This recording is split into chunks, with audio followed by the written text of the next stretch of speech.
Hai, Assalamualaikum. Nama saya Sofia binti Abdul Rawan dengan nombor matrik AI210274. Saya adalah pelajar dari Seksyen 14 bagi subjek Penghayatan Etika dan Peradaban di bawah didikan Dr. Riki.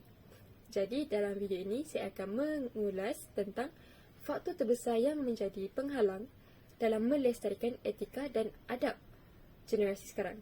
Pada pendapat saya, salah satu faktor terbesar yang menjadi penghalang dalam melestarikan etika dan adab generasi sekarang adalah pengaruh media sosial.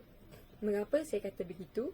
Hal ini kerana penggunaan media sosial yang tidak terkawal akan menyebabkan pengguna berpotensi untuk berjumpa dengan kandungan-kandungan yang tidak bermanfaat atau tidak bermoral. Sedangkan pengguna yang mengawal kandungan media sosial mereka juga kadang-kadang menerima kandungan yang tidak diingini. Apatah lagi mereka yang tidak mengawalnya atau tidak tahu cara mengawalnya, seperti generasi muda dan kanak-kanak yang kini mempunyai akses kepada media sosial. Selain itu, media seringkali mengangkat selebriti atau influencer sebagai idola dengan begitu mudah. Jika mereka ini terlibat dalam perilaku yang tidak beretika dan perilaku itu disiarkan di semua platform media sosial, hal ini dapat mempengaruhi pengguna media sosial untuk meniru perilaku yang sama.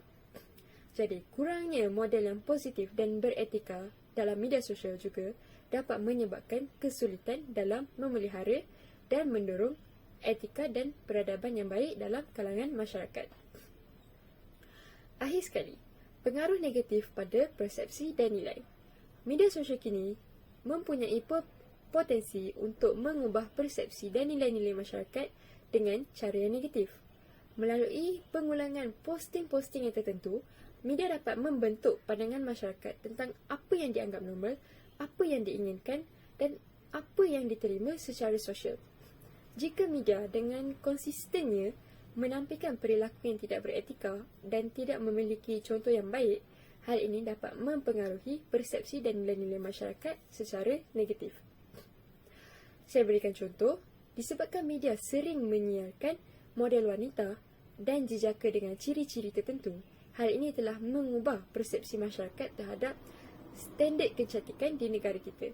Mereka percaya bahawa hanya penampilan tertentu dengan ciri-ciri tertentu akan membuatkan seseorang itu layak dipanggil cantik atau kacak, sehingga berlakunya pembulian cyber apabila terdapat individu-individu yang tidak memenuhi syarat-syarat atau kehendak mereka. Sedangkan kita adalah masyarakat majmuk dengan pelbagai bangsa, maka tiada apa yang sepatutnya boleh dijadikan sebagai standard kecantikan kerana semua orang mempunyai ciri-ciri yang berbeza. Disebabkan perkara inilah kita dapat lihat keruntuhan etika dan peradaban di media sosial pada zaman ini. Namun begitu, tidak dapat dinafikan bahawa media sosial juga mempunyai pengaruh positif dalam mempromosikan etika dan peradaban. Banyak sebenarnya media yang menghasilkan konten yang informatif, inspiratif dengan nilai-nilai yang baik. Oleh kerana itu, penting untuk kita mengawal kandungan media sosial kita supaya dapat dijauhkan daripada konten yang buruk dan dapat memelihara etika dan peradaban pada masa hadapan. Sekian sahaja perkongsian daripada saya. Sekian, terima kasih.